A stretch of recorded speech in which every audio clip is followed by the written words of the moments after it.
Welcome to About Mansfield, your audio newspaper. I'm Steve Casillo with the March 29th, 2023, 166th edition, always broadcasting from the Cellmark Studios along with Colleen Daniel and the About Mansfield news team. Coming up today, it's Mansfield news and weather for the upcoming week. And a little later in the episode, you will have a chance to win a $25 gift card to a Mansfield restaurant of your choice with our Mansfield Trivia Question, courtesy of Joe Jenkins Farmers Insurance. Let's take a look at the stories we're covering this week. MISD falls victim to swatting. Chunk Your Junk Day is this weekend. We have the 7-day weather forecast. And in the talk segment, Steve talks about the grief and mourning process with local funeral expert Jason Harris. We are Mansfield's only source for news, talk, and information. This is About Mansfield. Hi, this is Dr. Benita Reed, and I'm your candidate for Mansfield ISD School Board Place 6. I'm asking for your vote because I believe in the good that our public education system can bring to our kids' lives. I have over 30 years of experience that has prepared me to look at the impacts that every decision will have through the lens of a teacher, an administrator, a professor, and a parent of an MISD student. Early voting is April 24th through May 2nd. Election Day is Saturday, May 6th. Read more at readformisd.com. Political advertising paid for by Dr. Benita Reed campaign. Hi, this is Paul Duncan with Trinity Roofing and Construction.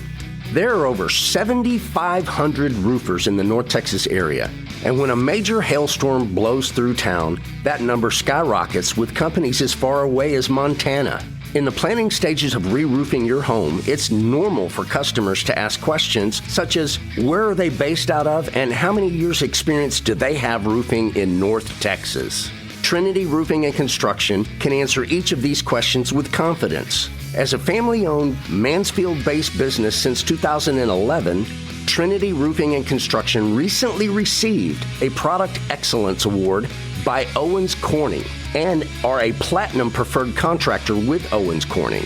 Contact us today for a free, no-obligation video roof inspection. Rated A+ with the Better Business Bureau, Trinity Roofing and Construction, a Mansfield company, not only replacing roofs, but building relationships. Find us on the web at trinityroofingconstruction.com. That's trinityroofingconstruction.com. No matter your familiarity with buying or selling real estate, having an experienced, trusted advisor on speed dial is priceless. The Roger and Beth team of Century 21 Judge Fight is here to be that resource for you. Whether you're buying right here in Mansfield or your dreams are taking you elsewhere, we are ready to help you with turning that vision into a reality. To learn more, visit our website at homesinmansfield.com. That's homesinmansfield.com. Hi, my name is Kenneth Rose, President and CEO of Texas Health Hospital Mansfield.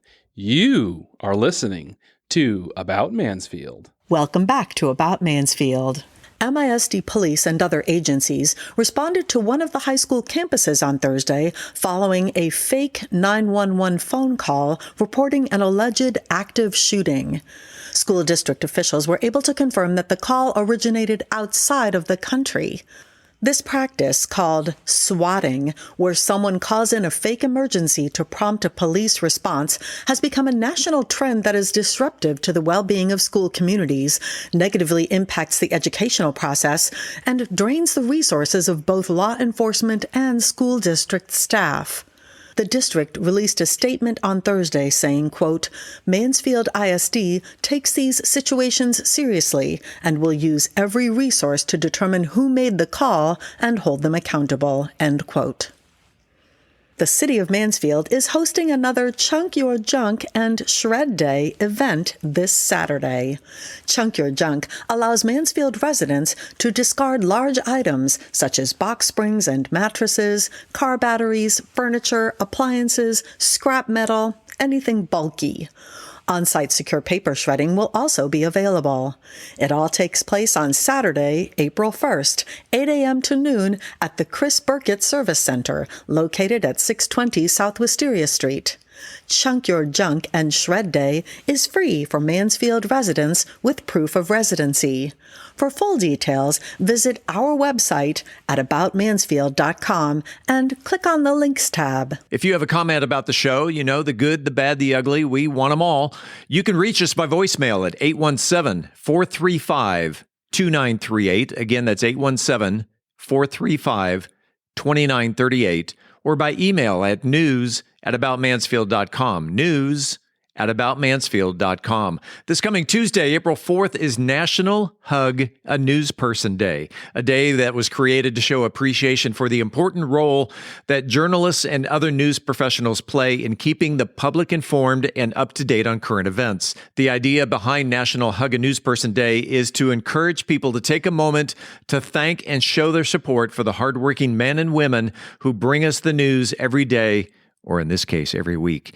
While the name of the holiday suggests physical contact, yes, it is important to remember that not everyone may feel comfortable with hugs, so it's a good idea to ask before hugging someone. The day is also an opportunity to raise awareness about the challenges that journalists face in the course of their work. This includes everything from long hours and tight deadlines to the risk of physical harm in some situations. By showing appreciation for these professionals, you can help raise awareness of the importance of a free and independent press in a democratic society. You do not have to wait until this Tuesday to actually hug a news person. Send us a virtual hug by email to news@aboutmansfield.com. And speaking of long hours and tight deadlines, she does it all from her weather desk. Let's check the forecast for the upcoming week. Colleen? I could spend 24 hours a day at the weather desk, and the actual weather in spring in Texas will still be completely different than my forecast. But that's not going to stop me. Let's take a look at the weather for the next 7 days in Mansfield, Texas. There's a system that at the time of this recording is still off the coast of California, but it's allegedly heading our way and will bring us a level 2 severe weather threat starting Thursday night and continuing into Friday morning, with a 60% chance of rain on Friday. After that, we'll be warm and sunny for the weekend. We're looking at a high of 68 degrees on Wednesday, 74 degrees on Thursday, 83 degrees on Friday, 74 degrees on Saturday, 80 degrees on Sunday, 84 degrees on Monday, and 85 degrees on Tuesday. Coming up after the break, we turn the page to the features section. Become a lifesaver this April and create awareness that heartburn can cause cancer. We'll talk about it in Methodist Mansfield News to Know. I'm Beth Steinke, and it's time for a market update today on the Mansfield Real Estate Report. In this week's Cocktail of the Week segment, I'll be talking about a cocktail that makes a regular appearance at my house. We are Mansfield's only source for news, talk, and information. I'm Colleen Daniel, and this is About Mansfield. I'm Philip Washington, Chief Investment Officer of Stonehill Wealth Management and host of the Wealth Building Made Simple podcast. First book I read in college was Rich Dad, Poor Dad, and it changed my life. And since then, I've read tons and tons of books on money. And what I've done is taken those lessons, simplified them, and I talk about those lessons on my podcast, Wealth Building Made Simple. So come hang out with us. We're on every major platform, Apple Podcasts, Spotify, and on YouTube. Wealth Building Made Simple. At Methodist Health System, every person we treat Good morning, class. is a vital part of the communities we call home. Table for two. That's why we're dedicated to exceptional, innovative care. From robotic surgery and advanced oncology to helping you find a healthier path. And hold that pose. 3, 2. Being there when and where our neighbors need us. The doctor will be right in. That's community, and why so many people trust Methodist. The housing market is evolving as interest rates rise to meet inflation. Speculation abounds as to what the future may hold. Do you have a trusted advisor? The Roger and Beth team at Century 21 Judge Fight should be your first call in all matters concerning real estate and the market. We specialize in residential real estate for both buyers and sellers. With industry partners across North America, our resources and expertise can turn the home you've been envisioning into a reality. Visit our website at homesinmansfield.com to learn more. That's homesinmansfield.com. Congratulations to our latest trivia winner, Veronica Wimmer. Last week we asked, who established the Cowbell Indoor Rodeo? Veronica was the first to correctly reply and knew it was lifetime resident of Mansfield, William H. B. Hogg, and she has won a $25 gift card to the restaurant of her choice. When we come back, this week's trivia question. This is About Mansfield. Hey, it's Steve Casillo. I want to take a second to tell you about Podcast Mansfield Recording Studio 3.0. It's where we record and produce the About Mansfield podcast episodes. What started out as an audio-only studio, Podcast Mansfield is now a full-service audio and video recording studio, complete with custom green screen backgrounds, 2 high-definition cameras, editing, mixing, and mastering capabilities, and we can also help market your podcast. Podcast Mansfield is home to such great locally produced shows, such as Wealth Building Made Simple, We Are TPM, and Wealth Think Tank Television, just to name a few. So whether you're a hands-on person or just need a place to record your podcast or need advice from concept to completion, Podcast Mansfield is here to help. Conveniently located on Heritage Parkway, just off of 287 right here in Mansfield. Mention the About Mansfield podcast, and you get to record your first episode at no charge. For more information on starting your podcast, or if you're looking for a better place to record, Podcast Mansfield Recording Studio can be found on the internet at podcastmansfield.com. Hi, this is Joe Jenkins with Joe Jenkins Farmers Insurance, specializing in auto, home, commercial, and life insurance. I was born and raised here in Mansfield, Texas. We're active in the community, and Mansfield's a town we really care about. Our office has over 30 years experience in the insurance industry, and we're passionate about what we do and about customer service. For a free quote, please visit our website at joejenkinsinsurance.com or give us a call at 817-472-6058. Once again, that website is joejenkinsinsurance.com. It is time right now for the highly coveted, wildly popular About Mansfield trivia question.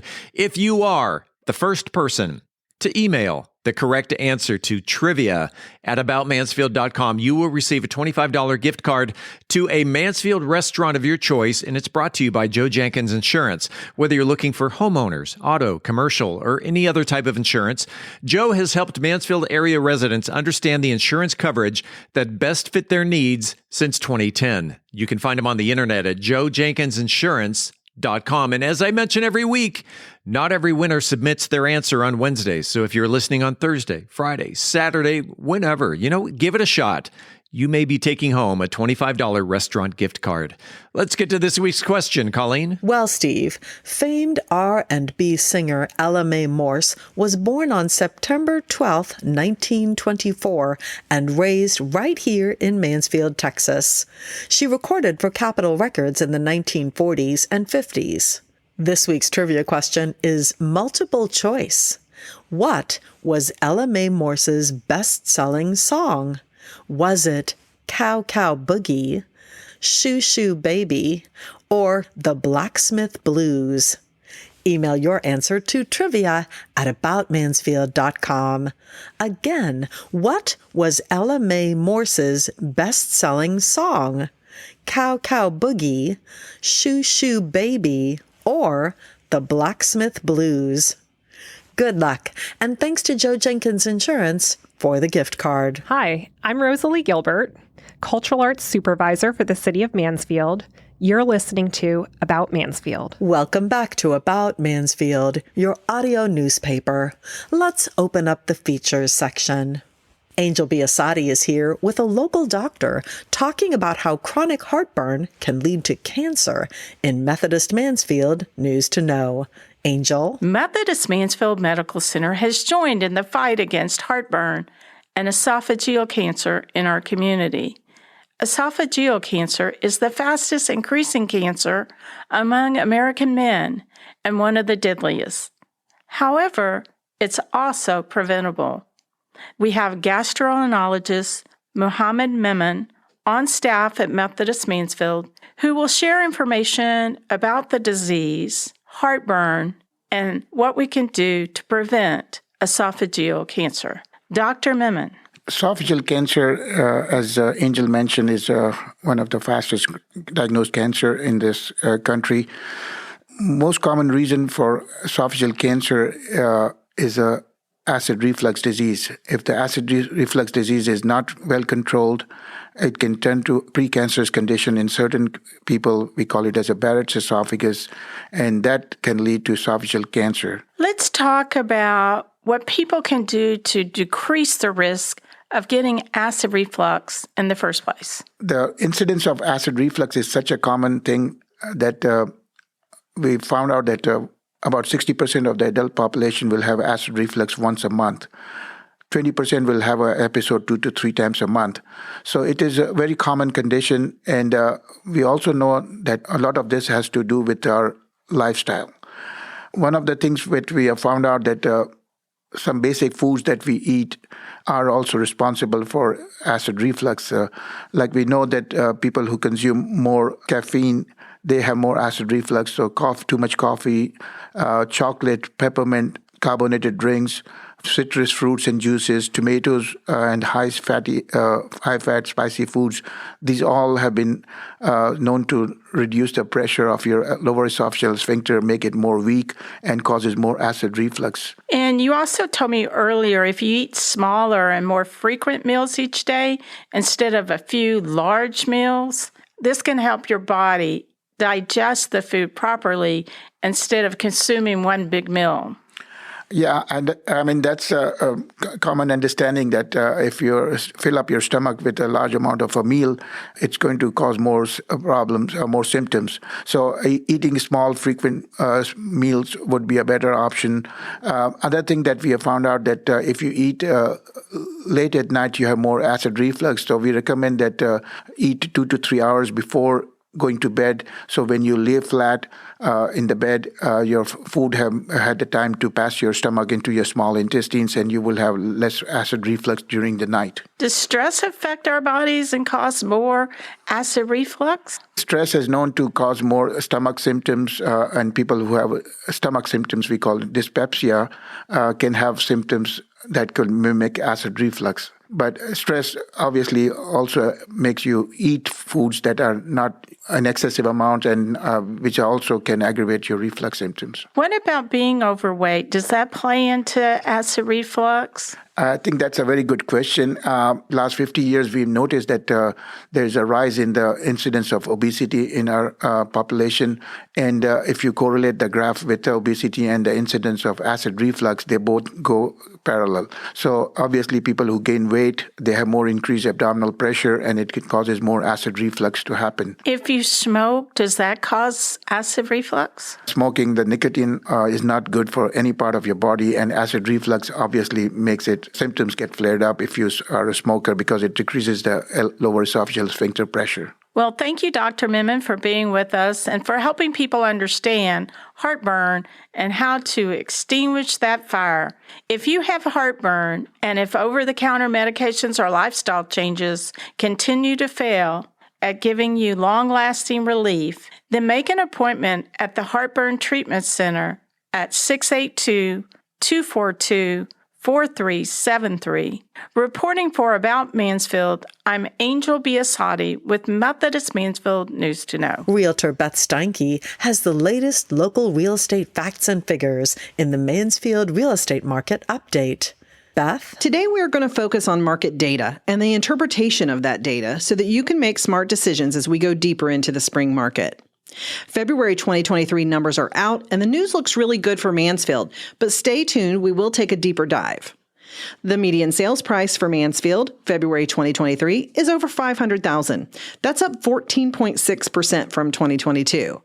Active listings are also up, over 150% from February of last year. It's taking almost 60 additional days this year to find a buyer for your home. But even still, 20% more homes are closing this February when compared to last year in Mansfield. Now let's talk about the new construction effect. All of the monthly and annual numbers that I give you include new construction. And when we look at nearby communities that do not have as many new construction numbers, we do see a different picture. Let's take a closer look at Arlington as an example. They are showing a median sales price of $322,000. That's down 2.4% from last February, and closed sales are down almost 15% from last year.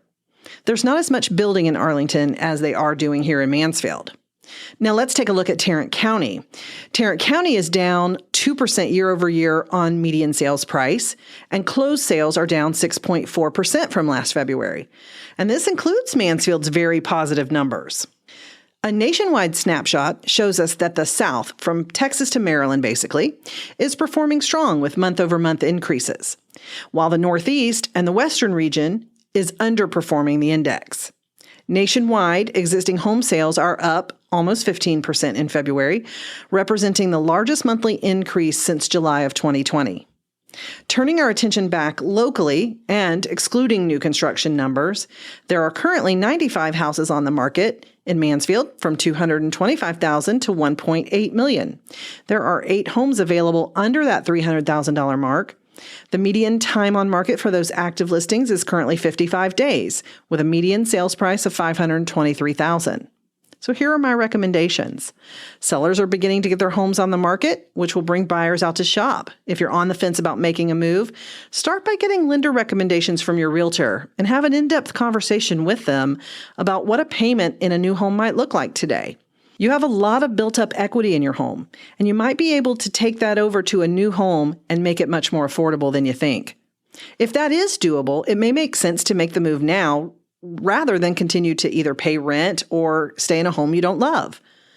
I will go out on a prediction limb here and say that interest rates will go down from their current position. What I don't know is when. Why do I feel so confident about this? Because that's exactly what the Federal Reserve has told us that they're going to do. They are targeting a 2% inflation rate. That's what they're shooting for. We're currently at 6%, and that's down from 8.5%. And they are targeting a 2% Fed borrowing rate to banks. Well, that tells us that we should expect to see mortgage interest rates back in the 5% range at some point. Maybe it'll be 2025, but the good news is that we have a goal and we will get there at some point. And that's when the refinancing boom will begin. If you need help with decision-making around your real estate holdings, we're here to help. You can reach out to us personally or send your question to share on a future episode to info@aboutmansfield.com. For the About Mansfield podcast, I'm Beth Steinke with Century 21 Judge Fight. Shaken or stirred, either way, you know it's going to be good as Brian Certain serves up a batch of libations in the cocktail of the week. Brian? This week's cocktail of the week is the Batched Cosmopolitan. Last week, I started a new series on batch cocktails. To remind you what a batch cocktail is making a cocktail in a larger proportion, making them by the pitcher or by the bottle, which means that while you're hosting, you don't have to be filling shakers, knocking over the bitters, rattling your ice. The drinks are pre-made and can be portioned out either by you or by your guest individually just when they're ready for them. But like our last door on freezer door cocktails, doing batch cocktails takes a little bit of math to make it work, but the process is pretty simple. Remember, again, a gallon's 128 ounces. So you need to put the proportions into a gallon proportion instead of a glass proportion. So the formula for this cocktail is 1.5 to 1 to half, or a total of 3. More simply said, it's 1.5 ounces of citrus vodka, 1 ounce of triple sec or orange liqueur, and 1/2 ounce of lime juice. I first introduced the Cosmopolitan to our podcast listeners on April 7, 2021. If you want to go back and read more about the creation of this cocktail, I'd encourage you to go into the Bourbon Gospel archives to look for it. But don't worry about taking notes, as I'll be giving out all the ingredients and instructions, and as always, every Wednesday posting them on bourbongospel.com. So the batch-made Cosmopolitan, you're going to need 60 ounces of a citrus vodka. That's right, 60 ounces. You're then going to add 40 ounces of triple sec. That's 100 ounces of alcohol. So realize this cocktail packs a punch. And then 20 ounces of fresh lime juice and about 6 ounces of cranberry juice. The most common mistake I see made with Cosmopolitans is most people think it's about being a cranberry cocktail and not just hinted with pink from the cranberries. But that's the way I make them.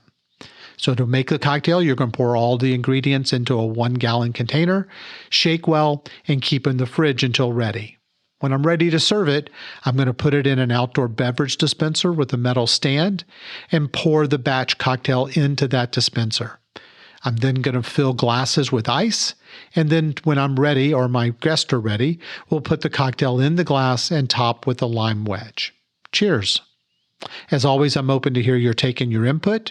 You can reach me at brian@bourbongospel.com. And speaking of Bourbon Gospel, in case you missed it, we have gotten a complete revamp of our website, and I would invite you to go and register for our updates and articles. Every week, our Cocktail of the Week will then be delivered directly to your inbox every Wednesday morning. You can also find us on Facebook, Instagram, and even TikTok. And until next week, as Mark Twain said, too much of anything is bad, but too much whiskey is barely enough.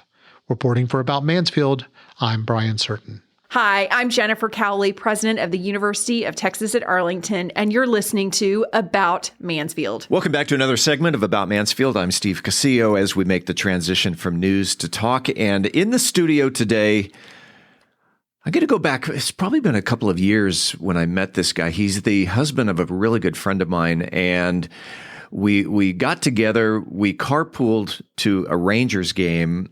And in the half an hour that it took to get to the ballpark, I learned more about this guy, and it was just really fascinating about what he does. And we're going to get into that. Jason Harris, welcome to About Mansfield. Hi there. Thank you so much for having me, Steve. And do you remember that day I picked you and your wife up at your place? And yes, I remember it well. And first time I met your wife. That's true. And so you're I'm multiple things. I'm a certified celebrant, which is a fancy word for a guy that speaks at funerals. One of my greatest passions. Do a little grief counseling, and I also sell pre-need funeral insurance. So I help people make arrangements before they need it. Yeah. Which is an incredibly smart thing to do. Today we're here to talk about the grief process, the mourning process, and really just what you do, because it is fascinating as hell that you were just before we started recording. Most of my listeners know, because I mention it at the top of every broadcast, broadcasting from the Cellmark Studios. We are in this massive building, and part of this building is what they call the Grand View Room, and you were actually the very first person to rent that room. Yeah. And it was a funeral.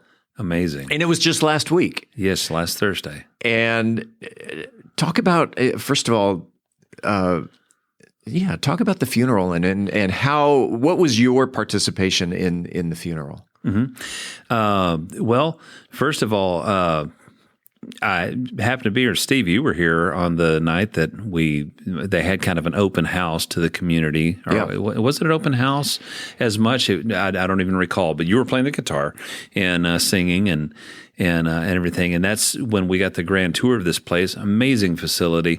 And James Sellers and others, showing the facility, said that this place would be used as an event center eventually.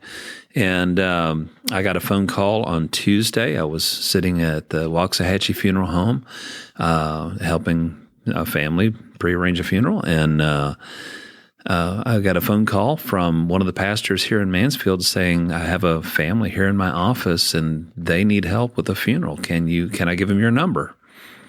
Which is a little unusual because I'm not a funeral director, or anything like that. But I said sure, and I got a phone call in about 5 minutes, and this young man said that my sister-in-law just passed away, and she's at the Mansfield Funeral Home, but their chapel isn't nearly big enough. We're probably going to have at least a couple of hundred people show up this week, and the lady was very young. She was only 34 years old, had died of stage 4 breast cancer. And so they wanted the breast cancer awareness to be a part of this as well. Lots of people in pink on Thursday, but I'm getting a little ahead of myself. One of the first things that came to my mind, besides they had checked with a couple of churches, and for whatever reason, they weren't able to use their facility. So it's like, where can we go? And And one of my first thoughts was, well, I'm sitting here at Waxahachie Funeral Home. That's only about 25 minutes from Mansfield. And the owner of that facility, Kenneth Dollar, is a good friend of mine. I've known him for many years. And I thought, well, I know that he would allow his chapel to be used. Probably wouldn't even charge him for something like that. And I'm not going to quote that for sure. If anyone, anyone out there, don't assume you can just use his chapel any old time. Yeah. But it just logistically, it wouldn't have been very feasible for people to have left Mansfield, drive almost half an hour to get situated just for a service. So I thought of this place, and I picked up the phone, called James, told him what was happening, and to my delight and surprise, he said, yeah. He said, just talk to our new event coordinator. And long story short, it happened. And it was, it was truly an amazing experience. Marketplace ended up catering a meal after the service was over. That's right. I did see their van outside. Yeah. And that was some great chicken too. So everything happened. And for lack of time, I won't go into all the details, but the importance of having a service is something that is kind of looked over these days. And from my passion as a grief counselor or someone who I love doing grief seminars. Yeah. For two reasons. One, for people who are grieving, too many times, Steve, people think, well, I'll just get over this. This is something I'm just going to have to go through. Yes, I have a strong soul. I'm going to tough it out. Exactly. And people don't even know how to ask for help when they're grieving. And so what I've discovered, and not my discovery, but so many people, they just don't have handles for I'm navigating waters that I've never been in before. Yeah. And so it's different. I mean, if I found out, Steve, that my mail carrier, who I've met, her name is Carmen, by the way, and just like my wife's name, only spelled differently. And so, but I've met her a time or two. If I got with suddenly somebody else started delivering my mail and somebody says, well, didn't you hear, our mail carrier, Carmen, she was killed in a car accident or she died or whatever, I would grieve differently for her than when my grandmother, who passed away 24 years ago next month in April, I'm still grieving my mama. Yeah. My grandmother. And that's a very different kind of grief. And so when, there's certainly room between the distance between denial, which has been identified as the first stage of grief, to the last stage, which is acceptance.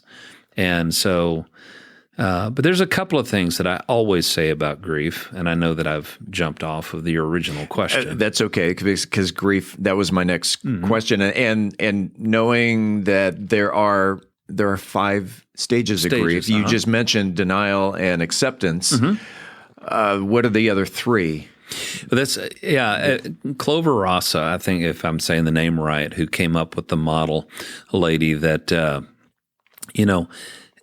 it's a little difficult, Steve, because grief isn't linear as we often think. Some people get flung right into the middle of it, and but denial is very common. Denial that's one pretty common denominator, especially when the death is unexpected. Yeah. If the death is unexpected, someone dies in a car accident or whatever else. But even when my grandmother passed 24 years ago, we all figured Mama would be around for another 15 or 20 years. And so it wasn't very much expected, even though we had about 6 to 8 weeks that she was in intensive care.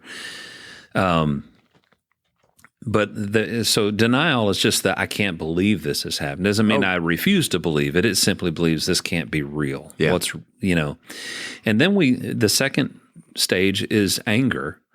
And sometimes that's an unexpected stage. And so, I'm telling, siblings and children of grieving people, things a lot of times, don't take it too personally. if mom suddenly bites your head off, for no, real reason. When you're in the anger phase, you're either angry with the person who passed away, because why did you leave? I need you. Right. Sometimes people are angry with God, and they think, how could you take my husband? How could you take my child? How could you, why, and there's many things we could delineate here. But then we move into the bargaining stage. And to be honest with you, Steve, this is the stage that I have the most trouble articulating, because it's just so different for people. Bargaining is well, what if maybe there's some way I could still talk to him again, or maybe, and this is where some people even will perhaps seek out a medium or something. And it's funny that you said the words "what if," because when you said bargaining, that's the first thing that came to my mind was what if. Well, what if? Yeah. What if I? And yeah, you're bargaining with yourself that sure, maybe I can. And that's probably another term. Maybe I can. Yeah. And maybe there's some way they can come back, and maybe there's some way. And this is often where you'll hear stories, and I've learned, Steve, not to deny anybody their reality. Yeah. Where it comes to, I heard my father's voice, or I saw something, or whatever somebody's experience is. I don't think it's too fanciful, because I'm not going to tell you, no, that didn't happen to you. You're crazy. Oh yeah, it did. I mean, and I'm going to tell this just right on the podcast that I don't often tell, but just a couple of weeks after my grandmother passed away, I was living in Oklahoma, and this was almost 24 years ago, and so this was before cell phones were real prevalent. Still had a corded phone next to my bed, if you remember those. Sure. And one Saturday, my phone rang, woke me up. I was in my bed, and my phone beside my bed woke me up. I grabbed the phone. Hello? And as surely as you and I are talking across from this table right now, I heard my grandmother's voice. It was the craziest thing. Freaked me out. And she said, "Hey, honey." And I was dumbfounded, and I said, "Mama?" and she was chuckling, and I said, what are you doing? And she said, "I was just calling to wish you a happy birthday." I said, "Well, it's not my birthday. My birthday's in February." This was like in June or May or something. And she laughed again. She goes, "I know it. I really just wanted you to know I'm okay." And I don't even remember exactly what happens then. My memory fades at this point. But all at once, the phone is back in its cradle, and it's not in my hand anymore. And it occurred to me, well, was that a dream? Most likely. I don't really think Mamaw called me from heaven. I'd love for it to have happened on my cell phone to see what the caller ID showed. But the tangibility of it and the reality of it was so palpable that it's like a memory. And I'm sure it was a dream, but it was very, very tangible. Never happened again. She doesn't call me every Saturday. No. I haven't tell you, I don't, she hasn't told me what it was like to meet Moses or anything like that. But I think that would be a part of the bargaining stage, and I could be wrong. And so if there's a clinical psychologist out there that is offended by what I just said, I apologize. But or at least wants to chime in, send us an email. Yes, and I'll comment below. Yeah, exactly. but that, I think that part of that longing, and even after my other grandma, my mother's mother passed several years later, and in fact, just about 3 or 4 years ago, she was 97, much older. It was one of those things where the morning after I found out that she had passed, I was actually at my parents' house, and you hear stories about cardinals and red cardinals and sometimes what they represent and things. And I'd never seen one I've seen a cardinal before, but they're just that morning, it just kind of hung out there. Well, that was just a cardinal. I don't believe it was Mamaw. I don't believe it was, my other Mamaw or anything. But I think that is a part of the bargaining phase. Is I just kind of wish there was. And then we move into depression. Depression is the fourth stage, and this doesn't mean clinical depression necessarily, but it's that part of I just can't motivate myself to do anything, and it's laborious to even get up and wash the dishes or to or to function at work or whatever. And then the final stage is acceptance. But when I say it's not linear, it can be almost cyclical. It can be, but I want to say this. There's two things in my grief seminar that I always say about grief. The first one, Steve, is that it's as unique as your fingerprints. Mm-hmm. There are no two people on this planet that grieve exactly the same way. So I almost never discuss the 5 stages of grief with anybody. So each stage isn't 3 months each. Exactly. It's like, okay, well, congratulations, you finished stage 2. Now on to stage 3. Yeah, that doesn't work that way. And do they ever overlap? Can someone bargain and be in depression at the same time? Yes. Yeah. And in fact, they can come out of depression and go back to bargaining and then they even revert back to anger and just, I think especially, it's a great question because I think especially when we come up to these, a significant birthday or anniversary or all of those dates before we were recording, you and I were talking about every family, moves into an entire year of firsts after they lose a loved one, and that's what I was sharing with this family last week. Is her husband, who is now alone raising a 6-year-old and a 10-year-old, They've got to hit Mother's Day here in just a couple of months, is in May. In June is his birthday and also Father's Day. In July was their anniversary. This will be their first anniversary without his wife there. And sometimes on significant days like that, man, it's like you can run the whole gamut again. I can't believe she's gone. And I'm angry that she's gone. This isn't fair. Right. She was so young and should be able to watch her kids grow up and should be able to have grandchildren and those kind of things. And then the depression, you really sink right back into the depression on days like that.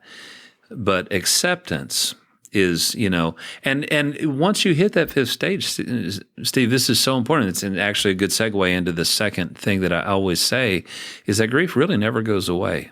Never goes away. Oh, yeah. And this is why I say next month will be the 24th anniversary of my grandmother in heaven now, and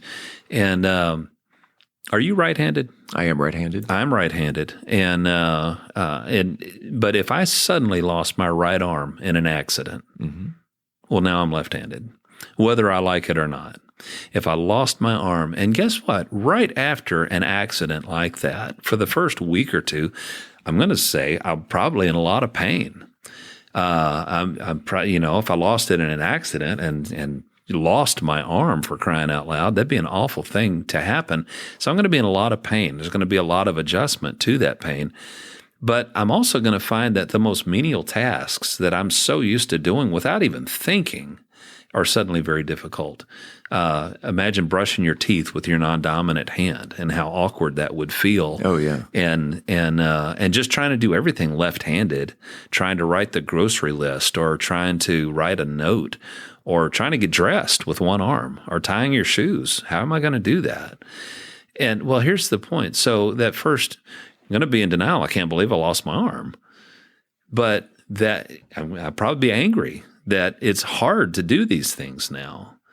And the bargaining, gosh, all the what ifs. Man, why did I have to try to put that extra branch in the leaf chipper or whatever it was, or however I lost my arm? Yeah, it's an awful graphic. I was looking at mountain bikes. Maybe and you had an accident. Yes, this is awful. Okay, I'm just glad it didn't drag me all the way in. Yeah, but yeah, but here's the thing: is that 3 months from now, 6 months from now, a year from now, I've gotten a little more proficient at those things. And I don't want to say I've gotten used to only having one arm, but guess what? 20 years from now, if you were to ask me, after all these years, I bet you really miss that arm. I'm not going to say, 2 arms is overrated. I can handle that. Right. You never get over it. Yeah, I would probably say I would give anything to have that arm back for a day. Yeah. So I could put both of my arms around my wife, around someone that I love. I'm never going to say I didn't really need that arm. And so it's even more so when someone loses a spouse or a child or a parent, a loved one. 20 years from now, you're going to say, I'd give anything to have 15 minutes just to, my grandmother and I were playing a game. It was a card game. And I don't remember now exactly which one it was, but I'd love to finish that game with her. It didn't happen. Nothing happened during that, but it was one of those, okay, next time you come over, we'll finish this game. We still had 2 or 3 hands left and still had the scorecard with both our names on it there, when we went through her personal effects a few weeks after she'd passed. And so the two things, again, it's as unique as your fingerprints. And by the way, that's why all you listening, never, ever, ever just remove from your list of things to say from people, I know how you feel. You deserve to be punched in the throat if you say that to someone who's grieving. And you might get punched in the throat from some people, but you don't. And even you don't have license to say that if you've lost a like relative or, in other words, if someone just lost their father and you've lost your father, you don't go up and say, I know how you feel because I lost my father. Well, guess what? You didn't lose his father. Right. You didn't lose their father. You know how you felt when you lost your father. But, and it gets worse than that, Steve. I mean, I've known people who've lost a child, have someone say to them, I know how you feel. My dog died last week. Oh. I'm serious. And so we say some of the dumbest things. So one of the things we haven't mentioned the book I wrote a couple of years ago, about 3 years ago. Okay. Yeah. But one of the things I really focus on in that, but one of the reasons I wrote it is not only for grieving people, but what do I say to someone who is grieving? And even more importantly, what shouldn't I say? But there's a plethora of things that we say that are often, everyone means well. They mean well, but they end up saying things like, well, God needed them more than you did. That's not true. God needed another angel. That's not even biblically accurate, And so there are anything that starts with at least is not going to end, well. So right. At least he's not suffering anymore. At least you had her for 70 years, or at least she's in a better place. What does that even mean? I mean, Hawaii is a better place, Right. So what do you say? And actually, you know what? This is a great transition into the book. That just before we started recording, you were telling me about The Hobbit, the dog, and the matchbook, which is chapter 9. But first of all, what's the name of the book? Okay, the title is Good Grief. Celebrate Your Life. Good Grief. And I was really, really proud of the title Good Grief. I thought, this is so clever. Good Grief, just like Charlie Brown. Yeah. And it's about grief. But there's already a book called Good Grief. And so I added the subtitle, Celebrate Your Life. And I am a celebrant. And there is such a difference. I was telling you earlier, Steve, that, people today, especially the newer generation, they're not celebrating the life of their loved ones. They look at the funeral home as more of a disposal industry than a place to tell my loved one's story. And then when I help people prearrange their funeral, and by the way, this is one of the most important things you can do, and I don't want to hijack this podcast to talk about pre-need, but the 3 advantages of prearranging your funeral is personal, emotional, and financial. The fact that you make your own choices, whether or not you want to be buried or cremated, for example, or do I want to be in a casket? Do I want to wear a Dallas Cowboy jersey, or do I want a 3-piece suit on? Yeah. That sort of, so you can make your own choices. Emotional, I shouldn't even have to say, do you really want your kids to have to arrange your funeral on one of the worst days of their life, especially if you were taken out of this world suddenly and tragically? And then financial, I mean, I won't really go into that too much now, but it literally freezes the cost. If you don't need a funeral for 25 years from now, 30 years from now, you can pay off a funeral in 5 to 10 years incrementally. Instead of, we need all this money right now. That's the funeral home. They have to be, funeral homes don't have a repo guy, so, you can say, oh, well, you're behind in your payments, so we're going to dig them up and put them in your garage now. That's right. They don't do that. And so, being able to pay for it over time, that's important. But a lot of times when I'm talking to people about prearranging their funeral, they get this kind of faux humility. Not that it's fake; it's real, I guess. But people say things like this: "Oh, I don't care what you do with me. Just put me in a box and throw me in the backyard. I mean, don't make a big fuss over me. I don't want anybody making a big fuss over me." Yeah. And I get that sentiment, but the rudest thing I say to people, Steve, is, frankly, it's not about you. Your funeral is not about you. It should celebrate your life and tell your story, but the purpose for the celebration is for the family. It's for the people gathered. And there needs to be a gathering. A lot of people get stuck in their grief when there's no proper celebration of their life, of their loved one's life. And I mentioned in my book about a woman I had lunch with one time when she found out that I do some grief counseling. And I found out her mother died 20 years ago, but she still really, really struggles with it. And I said, well, tell me about the funeral service. She said, we didn't have one. Ah. And I said, really? I said, well, I think this is why you're stuck. And a grief counselor can say, well, we can either meet monthly or weekly for the next 6 months or whatever, or we can have a service. And they're like, what, now? I mean, she died 20 years ago. I know. Let's have a service. Let's have a service that celebrates your loved one, even if you invite a half a dozen people or whatever.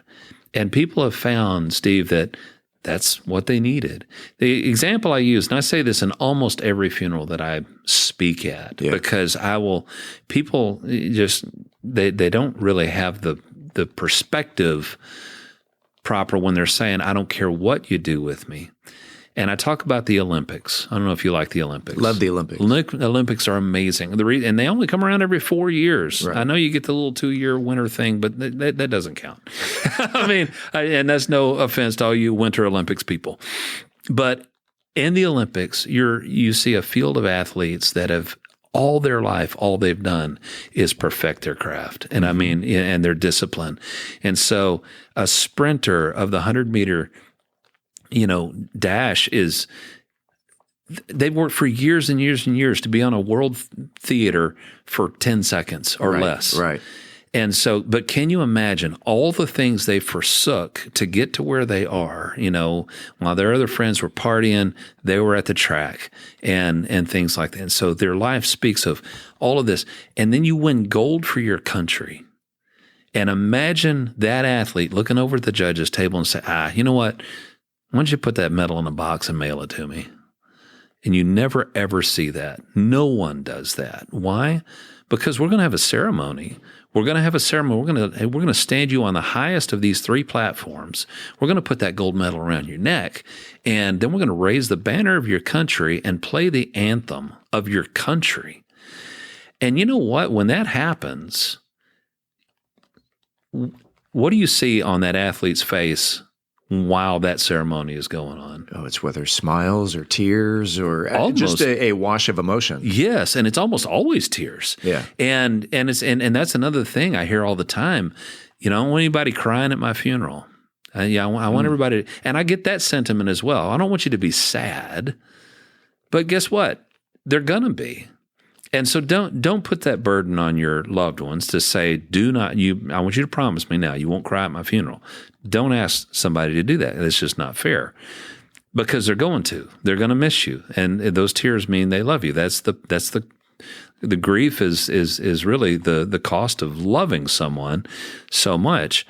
But there are tears, And so when I'm speaking at a funeral, I will say, and this is what I said the other day right here at Cellmark. I gestured toward the casket. I said, this is her platform, and you are her anthem, and you are her banner. And that's why I asked the 5 questions. Which you're about to ask. Which I'm about to ask. Okay. Yes.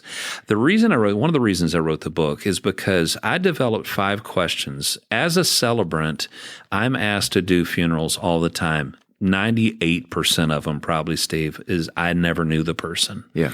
And so you already have the obstacle to overcome when I speak to have to address that elephant in the room and people know, who's this bald guy? Why is he up there? He's not a part of the family. And so I do. I tell him it was never my privilege to know this person in this lifetime. And because that's true, and because I want us to celebrate his or her life today, I recruited some help. And I asked as many family members. And in this case, I put the 5 questions on a half sheet of paper. It simply says, remembering so-and-so. And I put them out the night before a visitation, ideally. And that's what we did this last week. And Steve, we set a record this week. It was a big funeral, a couple of hundred people there. But I normally will get a dozen, 15, maybe on the high end, about 20 of these half pieces of paper back. And it gives me a treasure trove of information that I can make it a very personable service then. Sure. And my favorite compliment I get from funeral directors at various funeral homes when I do services, but is consistent, is we've never had so much laughter coming out of our chapel than when you do services That's here. important. And it is. The laughter through tears is one of the most healing emotions a person can have. And so, but it's not because I try to get up and make it a comedy you're not a show. stand-up comedian. That's right. Yeah, that wouldn't be respectful to get up and say, "Hey, a priest and a rabbi walked into a bar," and tell jokes. That would take the spotlight off the person. But the answers to these 5 questions bring smiles and laughter. We're talking with celebrant Jason Harris. And coming up next week, the conclusion of our interview, including the vulnerable side of a talk show host. As always, this is the place where you will hear the latest Mansfield news, sports, and weather. Until then, don't forget to like, follow, subscribe, share, love, or support this podcast if you haven't already so you never miss an episode. It's free and it's easy. Head on over to our website, aboutmansfield.com. Enter your email address right there on the homepage. We will never send you any spam. We promise. About Mansfield is recorded at Podcast Mansfield Recording Studio. Hosts Steve Casillo and Colleen Daniel. Moment with the Mayor feature Michael Evans. Science reporter Dennis Webb. Methodist Mansfield News to Know Angel Biasatti. Mansfield Real Estate Market Update Beth Steinke. Cocktail of the Week Brian Certain. Post-production editing, mixing, and mastering Steve Casillo. This podcast is copyrighted by Podcast Mansfield Recording Studio for the private use of our audience. Any other use of this podcast without written consent is prohibited. We thank you all for listening on behalf of the entire news team. I'm Steve Casillo, and this is About Mansfield.